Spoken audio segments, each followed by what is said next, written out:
Boa tarde a todos e a todas. Gente, que alegria! Hoje é aniversário da Casa do Caminho, eu não sabia. Foi difícil estar aqui hoje para mim, porque quando eu recebi o convite para vir à tarde, é sempre muito complexo para mim conseguir vir à tarde, mas é irresistível, né? Eu já estive aqui numa outra quinta-feira, não sei se alguém estava aqui da última quinta-feira que eu vim, né? Teve gente balançando a cabeça, e eu fiquei encantado com esse trabalho. Então, chegar aqui no dia do aniversário da Casa do Caminho é uma honra, viu, Regis? É uma honra. Vocês, Glória, todos que me convidaram para estar aqui. Até porque a gente estava aqui no domingo, né, Regis? Já estamos de volta. E no dia do aniversário de Allan Kardec, a gente não poderia deixar de começar esse tema, que é um tema de educação, que é a minha área, né? Trabalho com educação já há algum tempo, sem mencionar Kardec como educador, né? Esse homem que codificou a doutrina espírita, antes de tudo, ele teve uma formação como educador, e obviamente, isso tem muito a dizer para a gente sobre a educação para os nossos filhos, a educação para as novas gerações e a nossa autoeducação também. Porque toda vez que nós falamos em educação, a gente sempre pensa na educação do outro, né? Sempre é o outro que precisa de educação, ou são as crianças que precisam de educação. A gente meio que se liberta de dizer que não precisa de educação mais, mas todos nós estamos aqui num planeta pedagógico. Se você ainda não percebeu que está num planeta pedagógico, daqui a pouco eu vou descer lá no café e a gente conversa, tá? Pode me procurar, que a gente bate um papo para explicar um pouquinho como funciona a pedagogia do mundo de provas e expiações. E Kardec dizia que a educação, se bem compreendida, é a chave do progresso moral. Então, aqui ele está se referindo, sim, à educação das crianças e dos jovens, de todo o processo de construção, não só do intelecto, mas também da construção emocional, que hoje é muito importante, e que nos remete ao nosso tema, porque nós, quando falamos em educação, ficamos muito em conflito com esse conceito. Porque quando matriculamos o nosso filho numa escola, a gente pensa que ele será educado lá, mas na verdade ele é educado em casa. A escola traz um conjunto de instruções capaz de ajudá-lo a desenvolver algumas competências que são importantes. Mas, além de ser educado em casa, ele também é educado no contato com o sagrado, no contato com a religiosidade. Eu, por exemplo, tenho a alegria de trazer a minha filha para a evangelização infantil, e ela tem apenas 2 anos e 5 meses. E eu ficava me perguntando, será que vai funcionar? Porque a Luísa é como um corpo com 5 espíritos, ela é muito intensa. E claro que a Lúcia, que é a professora lá do maternal, descobriu isso na primeira aula, né? Porque enquanto as crianças estavam todas sentadas no colo do pai, a Luísa estava pulando no meio da sala. E é um pouco constrangedor para mim, né? Porque eu trabalho com educação, eu vivo dentro da instituição espírita, minha filha está pulando na evangelização, as pessoas meio que me olham, mas eu não posso fazer nada. Por quê? Pelo maior ensinamento que nós temos a partir da perspectiva espírita. A melhor ou o maior presente que a doutrina espírita pode nos dar, além do contato com o cristianismo primitivo, o cristianismo raiz, aquele cristianismo como foi entregue por Jesus, é a perspectiva de olhar para outro ser humano na dimensão espiritual. Porque todos nós vivemos numa dimensão espiritual, mesmo estando aqui encarnados. Todos nós somos seres humanos que temos uma complexidade que se entrelaça com o plano espiritual e nos dá a possibilidade de nos entendermos como seres espirituais numa experiência terrena e também de ver o outro que nós temos contato com aquela pessoa na perspectiva de um ser espiritual. Então, olhar para um educando ou para alguém que foi confiado a você, para você levá-lo a um caminho melhor de evolução, que no caso é um filho, é um privilégio muito grande olhar na dimensão espiritual. Privilégio que quando a gente olha, o bebê chega, quando é de uma família espírita, você olha assim e faz, quem está vindo aí? E foi quando eu olhei para a Luísa a primeira vez, eu me perguntei exatamente aí. Eu perguntei para a Catarina, minha esposa, será que isso aí é meu ou é teu? E quando fala meu e é teu, você já sabe do que eu estou falando, né? Será que está vindo algum tipo de resgate? Será que está vindo alguma criatura que vai nos ensinar algum tipo de situação que nós ainda não conhecemos? Ou é alguém que está voltando para pedir e prestar conta, né? Dizer, ó, me devolve aí tudo que vocês me tiraram ontem, ou alguém que vem para abrilhantar a nossa vida com mais espiritualidade. Nós nunca sabemos, mas pouco importa. O que importa é olhar para esse espírito, ou para esse ser humano, com essa perspectiva espiritual. Com essa perspectiva de que você olha e fala, rapaz, onde é que essa criança aprendeu isso? Não foi comigo, não foi com a mãe, ninguém ensinou.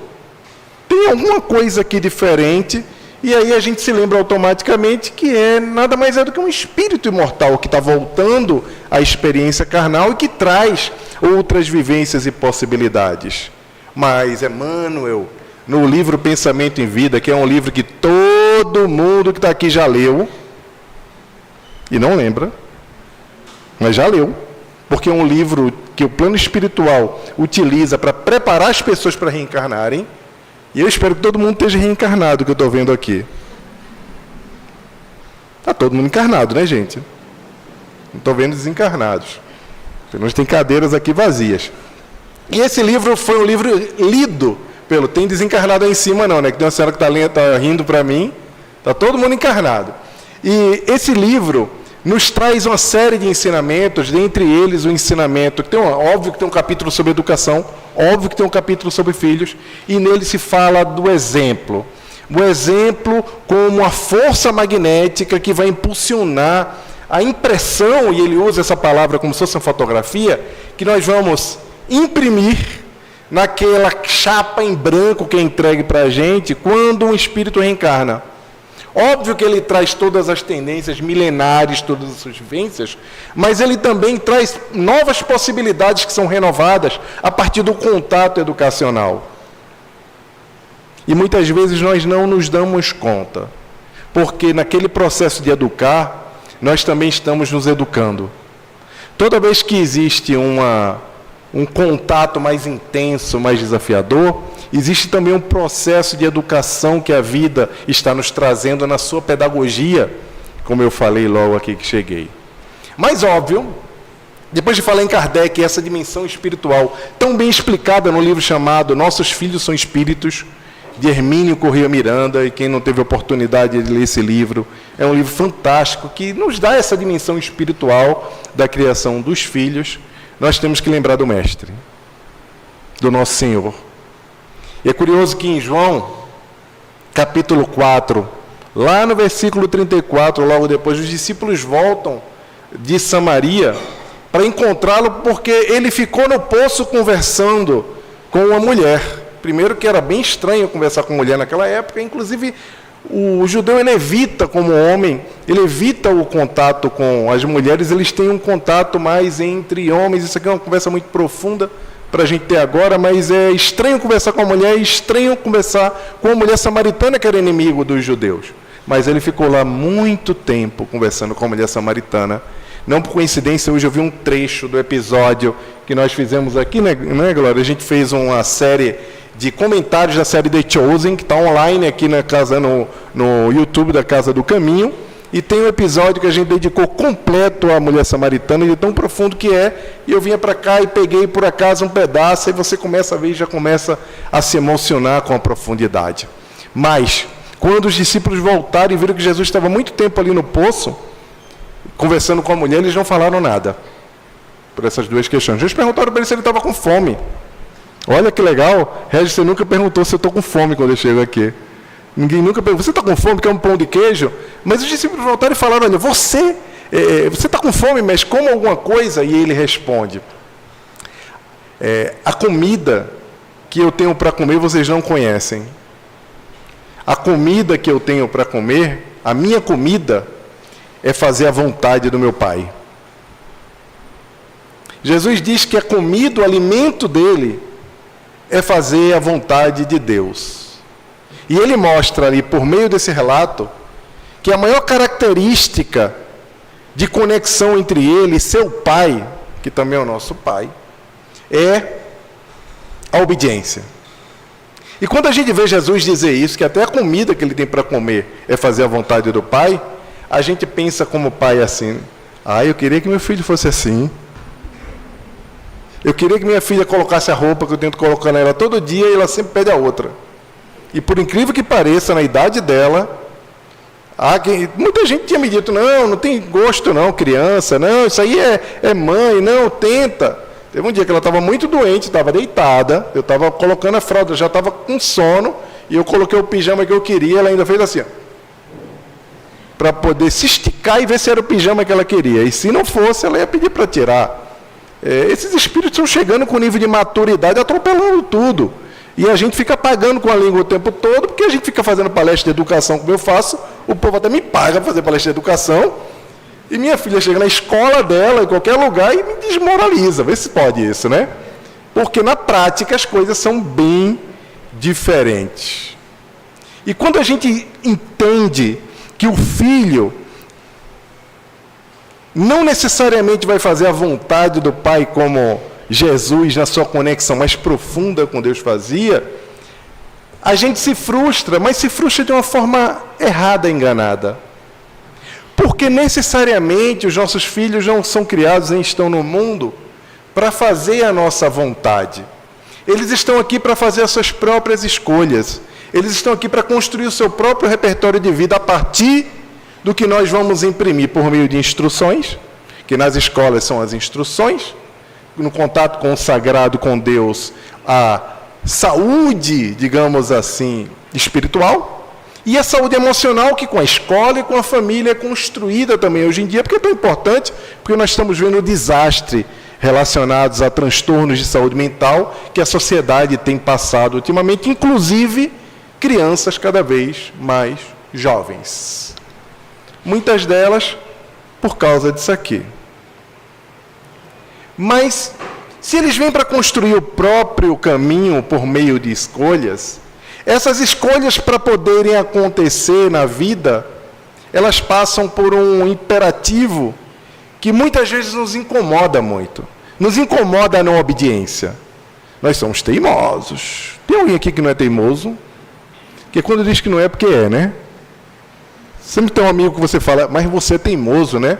Ou ele fala que você é teimoso, ou ele diz que não é teimoso. O teimoso nunca é teimoso. Ele vai falar que é você, ou ele vai falar que ele não é. Não é verdade? Ninguém assume o teimoso, porque teimoso é um negócio esquisito, né? Mas quando o teu filho começa a testar os teus limites, e nos limites são testados diariamente, sistematicamente, algumas vezes silenciosamente, e não necessariamente nós estamos preparados para lidar com esses limites que nos chegam o tempo todo. Porque, via de regra, esses limites são testados usando gatilhos emocionais e neurais que nós não estávamos preparados ainda para lidar. Como, por exemplo, o choro de um bebê. Ou uma cara fofinha. Ou alguma fraqueza nossa, ou alguma coisa nossa, que aquela criatura, desde um ano de idade, já aprende a te manipular e você não sabe.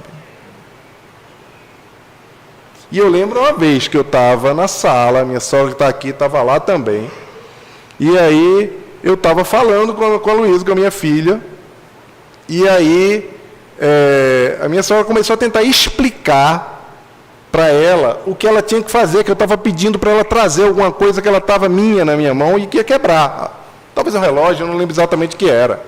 E aí eu virei para ela assim e falei, não, Inês, ela está ouvindo, ela está entendendo, ela está tirando onda com a minha cara. Mas ela era muito novinha, você nunca imaginou, ela está tirando onda. Quer ver? Eu falei, quero. Quando eu levantei, ela saiu correndo. Ou seja, ela sabia exatamente que estava testando o meu limite. Ela queria saber até onde eu ia insistir para pegar aquele objeto. Eles estão testando a gente o tempo inteiro em relação aos limites, mas tem um problema.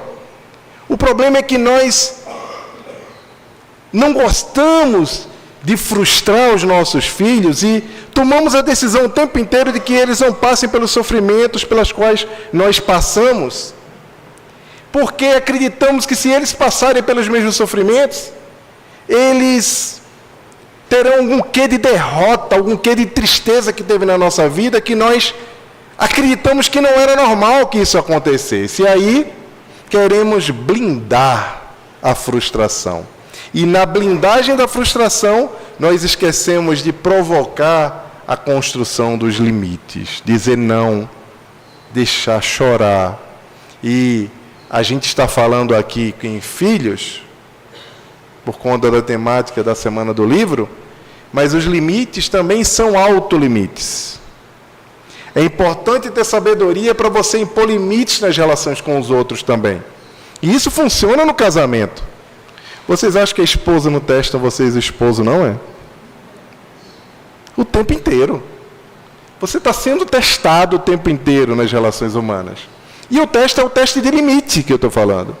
E é preciso que você se autoconheça para saber até onde vai o limite, porque por meio da construção dos limites é que se constrói as relações que são possíveis e saudáveis. Porque quando você cede ao teu limite, o outro avança todo que você se apequena.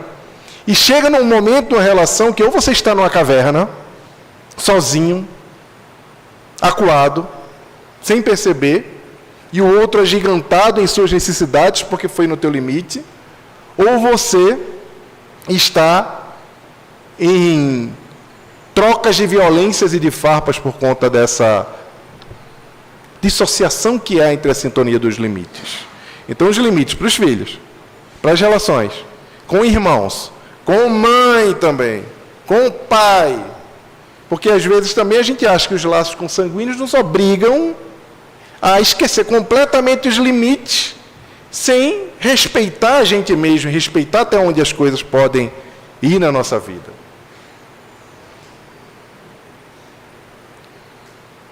E muitas vezes isso nos adoece mentalmente. E algumas vezes, quando nós adoecemos emocionalmente, nós começamos a ter dificuldade de mantermos a nossa saúde espiritual também.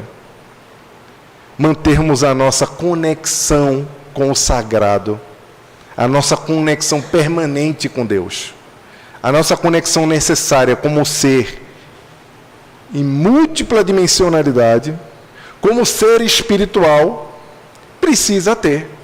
Porque se tudo vive em sintonia com o Criador, se tudo vive em função do Criador, por que o homem não deveria também se submeter a essa sintonia com o Criador? O problema é que nós não podemos estar comendo aquela pizza maravilhosa e orando. Se bem que tem comida que dá vontade de você comer rezando, não tem isso, né? Até um post que as pessoas, tem que comer rezando. Tem comida que é muito boa, né? Nossa, né? É muito bom. Mas a sintonia com o alto precisa ser constantemente visualizada e percebida na forma como nós observamos o mundo e observamos as pessoas que estão ao nosso redor. Mesmo, inclusive, nas relações que não são boas. Mesmo diante do conflito, do amar os inimigos, do entender que todo mundo está passando por uma batalha que você não faz ideia. Então, esse convite à empatia, o convite a ser gentil, porque nós nunca sabemos as batalhas que as pessoas estão enfrentando, é um convite muito sábio para a nossa vida, para a nossa própria saúde espiritual e da nossa saúde mental. Mas olha, as pessoas fazem escolhas. Além de limites, elas fazem escolhas. Filhos fazem escolhas, não necessariamente, como diz Emmanuel no próprio Pensamento e Vida, no seu capítulo Filhos, são enfeites ou adereços para o nosso coração. Os filhos, quando fazem suas escolhas, eles são capazes de imprimir a sua própria história na vida, e tudo que nós podemos fazer é entregá-los o melhor que há em nós, não só por meio das palavras, mas também por meio do exemplo que nós temos que dar, porque são esses exemplos que são a única e verdadeira força capaz de educar, maior do que palavras, que não adianta palavras sem qualquer exemplo. Esses exemplos e esses presentes e essa herança que você pode deixar, que é a tua conexão com Deus, o teu equilíbrio, a tua visão de mundo que você elaborou durante tanto tempo, é o maior presente, a maior herança que você pode deixar, para que quando ele for fazer escolhas, ele faça as melhores escolhas. Mas a notícia não tão agradável é que nem sempre eles vão fazer as melhores escolhas na vida. Nem sempre eles vão fazer aquilo que a gente quer, mas nem sempre eles vão fazer essas melhores escolhas. E aí a gente lembra da parábola do filho pródigo, que está em Lucas, no Evangelho de Lucas. Eram 2 filhos, aquele filho exemplar, um filho que seguia toda a lei e que ficou com o pai, e outro filho, que geralmente é o mais novo, que veio para barbarizar com a família, pediu a parte dele da herança e foi embora. E óbvio, quando ele pegou a parte da herança e foi embora, o que ele faz com esse dinheiro? Olha que narração do Evangelho. Eu estou também, mas tem que ser rápido, né, gente? Eu ia ler para vocês aqui. Ele gasta tudo, ele acaba com tudo. E quando ele já está comendo com os porcos, ele toma uma decisão muito importante na vida dele. E difícil. Eu vou voltar lá para falar com meu pai. E ele volta. Quando ele vem de lá, ao encontro do pai, um homem muito rico, ninguém o reconhece direito, porque ele estava muito maltrapilho. E aí, quando ele entra na propriedade, acreditando que o pai ia passar um sermão, acreditando que o pai não ia acolhê-lo, acreditando que ia acontecer as piores coisas do mundo, inclusive ele pedindo perdão, o pai o abraça, o acolhe, fala palavras encorajadoras, pede a melhor roupa, manda fazer o melhor churrasco do mundo, a melhor festa, e recebe o filho de volta. O filho que ficou fala: espera aí, como assim? Ninguém nunca deu uma festa dessa para mim. Geralmente é assim, né? Eu faço tudo que está escrito na lei, eu faço tudo correto, ninguém nunca deu uma festa dessa para mim. Aí eu só lembro de Jesus dizendo que aquela ovelha que desgarrou é a ovelha mais importante para ele, porque quem já está ali, quer dizer que a missão já está cumprida. E aquele filho que volta é acolhido por... Tem várias interpretações na exegese bíblica sobre aquela palavra, sobre essa parábola. Em especial falando que um filho que fica é o povo de Israel e o filho que vai e barbariza é o povo gentil. E que no final das contas, todos no final, se você olhar direito o que está escrito ali, ambos têm uma forma equivocada de encarar o contato com a divindade, com Deus. Mas o exemplo maior que nós podemos trazer para o nosso tema hoje é que tem um filho ali que testou os limites do pai, pegou o dinheiro, foi embora e acabou com tudo. Fez suas escolhas e o pai ainda assim vai lá e toca, faz a sua vida. Mas no final, os nossos filhos vão fazer boas escolhas e vão fazer mais escolhas. Eles precisam ter certeza que com as boas escolhas nós vamos celebrar com eles. Nós estaremos juntos. Nós estaremos encorajando. Estaremos lá colocando a medalha. Estaremos lá na corrida da escola esperando chegar. Estaremos lá no dia do primeiro emprego, perguntando como foi e parabenizando. Estaremos lá no momento da escola, fazendo todo tipo de coisa. Menos mêsversário, gente, eu não gosto de mêsversário. Mêsversário é um exagero. Eu fiz também, né? Mas é um exagero. Mas encorajando todos esses momentos que são momentos importantes para o filho. Mas também na hora da queda, na hora que ele fizer escolhas ruins, na hora que ele tombar, é preciso que ele saiba que em casa ou perto, e isso serve também para os amigos e para os irmãos, você vai estar ali para recebê-los, para acolhê-lo. E você vai estar ali não porque uma pessoa rancorosa e um ser humano que está aqui num plano pedagógico, como a gente falou, mas porque você é cristão, porque você aprendeu, porque você está vivenciando experiências crísticas para poder se tornar um ser humano melhor. E você precisa entender que aquele ser humano, a partir de um determinado momento, ele tem as próprias escolhas e provavelmente ele vai cair. E quando ele cair, você tem que estar lá para abraçá-lo e para dizer: eu estou com você e você pode contar comigo, porque mesmo que isso não tenha acontecido ainda, é importante que que fique claro para toda a nossa família, ou para os nossos filhos aqui em específico, que o tema é educação, de que eles podem contar conosco, não importa o que aconteça, para que eles não construam a vida de ficção com os pais.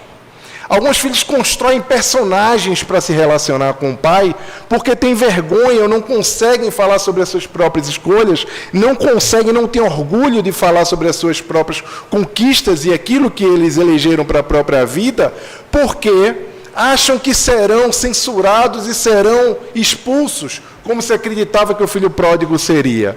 Porque não têm a confiança de que mesmo se errarem nas suas escolhas, nós estaremos aqui para acolhê-los. Isso não quer dizer que vamos concordar com o que foi feito, mas porque nós também temos limites, como falamos aqui no início, e que a temática exige esse tipo de conexão.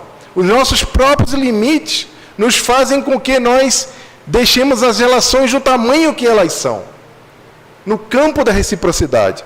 Porque a gente fala muito em reciprocidade da relação, de marido para mulher, de namorado para namorada. Mas existe a reciprocidade de pai para mãe, de mãe para pai. Muitas vezes a mãe acha que o filho tem uma obrigação, mas ela se desobriga completamente de estar perto daquele filho, em algumas situações complexas, como entender as próprias batalhas pelas quais o filho passa. Então a reciprocidade é uma reciprocidade de marido para mulher, de mulher para marido, de filho para pai, de pai para filho. A reciprocidade é a única possibilidade da convivência harmoniosa entre quaisquer relações. E eu não estou falando aqui palavras bonitas para a gente anotar e sair falando aí e colocar no Instagram.